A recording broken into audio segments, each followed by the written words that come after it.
আচমকা আকাশ কালো করে এলে হুড়মুড়িয়ে ছাদে জামা কাপড় তুলতে যাওয়া, এই বিষয়টা ছোটবেলা থেকেই আমার ভেতর এক অজানা রোমাঞ্চ আনে। বর্ষাকাল আমার ভালো লাগতো না, এখন ভালো লাগে।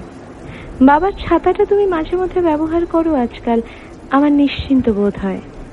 কোনো কারণে একদিন ফিরবে না ভাবলেও অন্তত ছাতাটা ফেরত দিতে তোমায় ফিরতেই হবে।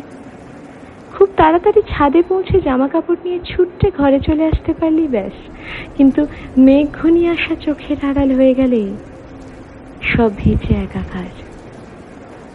রুনুদির শ্বশুর বাড়ির ছাদ 4 তলায়।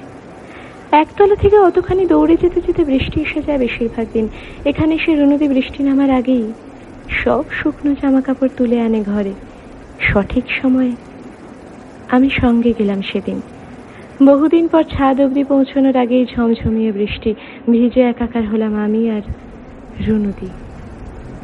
এত কালো করে এসছে আকাশ, অন্যমনস্ক ছিলাম বলে খেয়াল করিনি। আমার জন্য রুনুদির বোনের বিয়ে বাড়ি পরে যাওয়ার জামাটা একদম ভিজে গেল।